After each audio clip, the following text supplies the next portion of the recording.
दोस्तों कैसे आप लोग, उम्मीद करता हूँ आप लोग अच्छे होंगे। आज मेरे पास Redmi 9 मोबाइल आया हुआ है। ये बिल्कुल डेड कंडीशन में है। इसको हम आज रिपेयर करने वाले हैं या ठीक करने वाले हैं। किस तरीके से ठीक करना है, स्टेप बाय स्टेप सभी तरीके से आपको बताऊंगा, तो देखिएगा जरूर प्लीज। इस वीडियो को कंप्लीट वॉच करेंगे तो कुछ ना कुछ सीखने को आपको जरूर मिलेगा। अब जब भी आपके पास डेड मोबाइल आता है तो सबसे पहले तो आपको उसकी बैटरी का ना वोल्टेज चेक करना है कि बैटरी में वोल्टेज है कि नहीं, क्योंकि काफी बार क्या होता है कि यार बैटरी चार्ज नहीं हो पाती है, चार्जिंग जैक वगैरह का भी इशू आ जाता है। तो पहले चेक जरूर कर लेना। तो यहाँ पर इस केस में क्या था कि बैटरी बिल्कुल फुल चार्ज है, और जब मैं इसको चार्जिंग पे लगा रहा था तो चार्जिंग भी ये ले रहा था।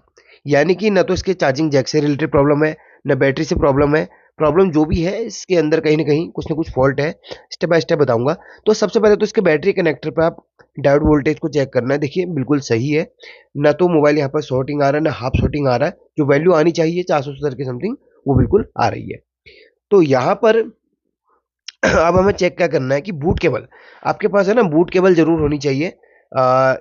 ये अगर आप ऐसे लेवल का काम नहीं भी करते हैं तो होनी जरूर चाहिए। इससे एक अंदाजा चल जाता है कि आपके पास जो मोबाइल है ना उसमें फॉल्ट क्या है। इससे क्या है ना, डीसी मशीन के थ्रू एम्पियर कितना ले रहा है, इससे एक अंदाजा चल जाता है। अब सबसे पहले तो मैं बूट केबल के थ्रू इसमें है ना चेक करूंगा कि मशीन से ये कितना एम्पियर ये दिखा रहा है, यानी कि कितना ले रहा है ये दिखा देगा। तो उसमें कनेक्ट कर लिया है। अभी देखिए यहाँ पर मैंने वाइड एंगल कैमरा कर लिया है। तो आप देखिए 4 वोल्ट पे मैंने मशीन को सेट किया हुआ है, 1 एम्पियर पे रखा हुआ है। और जैसे मैं पावर बटन को पुश करता हूँ तो आप देखेंगे 0.023 एम्पियर ले रहा है। बटन छोड़ने पर एम्पियर 00 हो जा रहा है।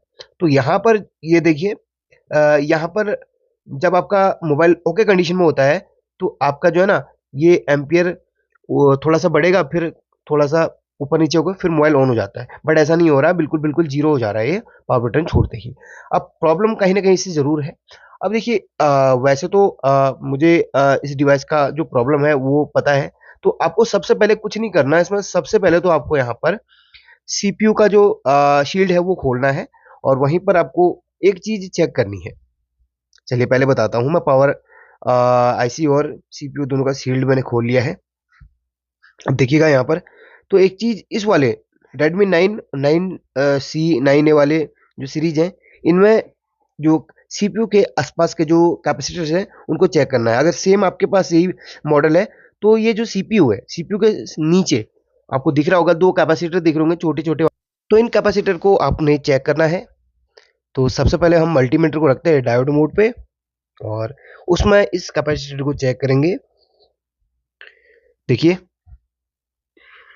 तो एक प्रोब हमारी मल्टीमीटर की ग्राउंड रहेगी या बॉडी के शील्ड के साथ अटैच रहेगी, और एक कैपेसिटर के एक साइड को रहेगी। तो यहाँ पर जो हमारा लेफ्ट साइड का कैपेसिटर है वो फुल शॉट बता रहा है दोनों तरफ से। बस यही चीज चेक करनी है आपको।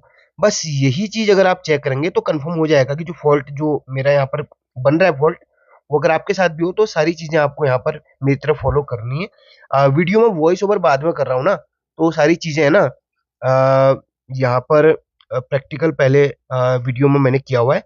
तो वॉइस ओवर घर आके करना पड़ता है तो काफी लंबी वीडियो हो जाती है वरना। ठीक है।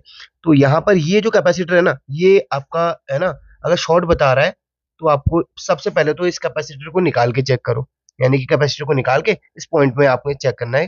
काफी बार क्या होता है ना, ये कैपेसिटर भी शॉर्ट हो जाता है तो कैपेसिटर को निकाल लो। अगर कैपेसिटर निकाल के भी शॉर्टिंग बनी रहती है तो आपने करना क्या है कि यहाँ पर है ना पावर आईसी को निकाल देना है। सबसे पहले देखिए मैंने कैपेसिटर निकाल लिया है, फिर भी इस जगह पे शॉर्टिंग लगातार बन रही है।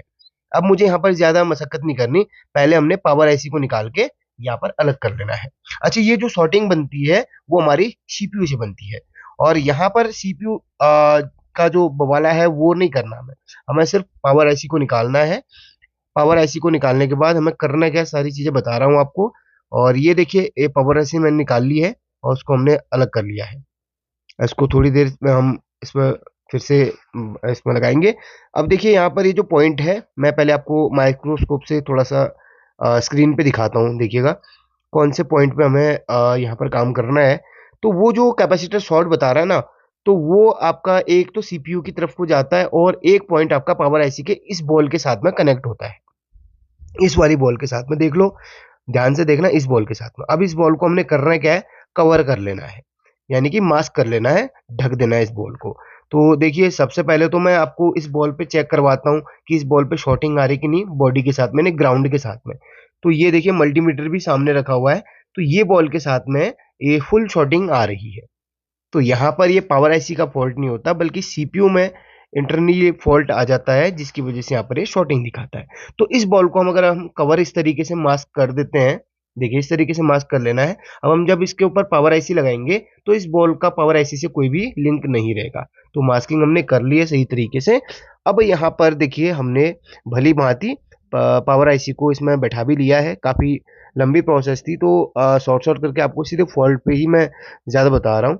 ठीक है, अब इतना करने के बाद यहाँ पर अगर आप चेक करोगे तो भी आपको इस जगह पे शॉर्टिंग मिलेगी, क्योंकि ये शॉर्टिंग परमानेंटली रहेगी। बस इसका जो पावर आईसी से लिंक था वो हमने हटा दिया है। अब यहाँ पर शॉर्टिंग आ भी रही है, तो आप ज्यादा इसमें टेंशन ना लो। तो देखिए मैं दिखा भी दे रहा हूँ आपको, इसमें देखिए ये दोनों पॉइंट में फिर भी शॉर्टिंग दिखाएगा ही दिखाएगा।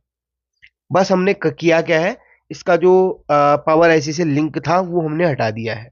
बस अब इसको मैं आपको एक बारी ऑन करके अभी दिखा दूंगा। देखिए शॉर्टिंग तो ये हमेशा बनी रहेगी। इसका एक ही इलाज है, सीपीयू चेंज कर दो। अब देखिए यहाँ पर ये देखिए आप अ, अब यहाँ पर मैं इस बोर्ड को पहले मोबाइल के साथ में कनेक्ट करता हूँ। तो आपको है ना, यहाँ पर अगर कैपेसिटर लगाना भी हो तो भी लगा लो, नहीं भी लगाओ तो भी चल जाएगा। वैसे कैपेसिटर इधर पे मत लगाओ, क्योंकि ये जगह परमानेंटली शॉर्ट ही दिखाएगा। ठीक है, लगाना ना लगाना एक ही जैसा ही रहेगा। अब दोनों शील्ड मैंने कवर लगा लिया है सही तरीके से, और आपको एक बार ही दिखाऊंगा। तो इस प्रोसेस में मुझे लगभग आधे से अ, अ, 1 घंटा करीब लग गया था। लेकिन जो है ना, जो चीज़ें रिबॉलिंग की प्रोसेस है वो मैं ऑलरेडी वीडियोस बना के समझाया भी हूँ, ताकि आपको एक सेपरेट वीडियो से पता चले। अब इसमें क्या है ना, रिबॉलिंग की जो प्रोसेस है वो लंबी होती है, तो वो चीज़ें है ना आपको सही तरीके से यहाँ पर वीडियो पहले बना चुका हूँ, तो उसमें आपको ज़्यादा डिटेल से मिल जाएगी। अब देखिए मैं जैसे इसको ऑन करता हूँ तो ये मोबाइल ऑन हो चुका है। बस एक शॉर्टिंग आने की वजह से ये मोबाइल ऑन नहीं हो पा रहा था, जो कि हमने पावर आईसी की एक बॉल को कवर करके इस मोबाइल को ऑन कर दिया है। अच्छा, वो जो पॉइंट था वो उस पॉइंट का यूएसबी 3.0 का वो ट्रैक है। ठीक है, बस एक थोड़ा सा अंतर आपको देखने के लिए मिल सकता है, चार्जिंग वगैरह में थोड़ा सा स्लो चार्जिंग आपको देखने के लिए मिल सकती है इस केस में। बाकी सब कुछ ओके काम करेगा।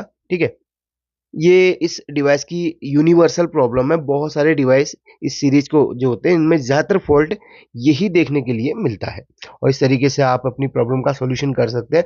अगर आपकी प्रॉब्लम का सॉल्यूशन हो गया तो वीडियो में कमेंट करके ज़रूर बताइएगा। और अगर आप मेरे इलेक्ट्रॉनिक चैनल से जुड़ना चाहते हैं तो इलेक्ट्रॉनिक चैनल से जुड़ सकते हैं, नाम टेक्नोमित्र है। वहाँ पर बहुत सारी चीज़ें आपको सिखाई जाती हैं, जहाँ पर आप इजीली सीख के बहुत सारी चीज़ें है ना, सीख के अपना एक रोजगार चला सकते हैं। थैंक यू वीडियो देखने के लिए।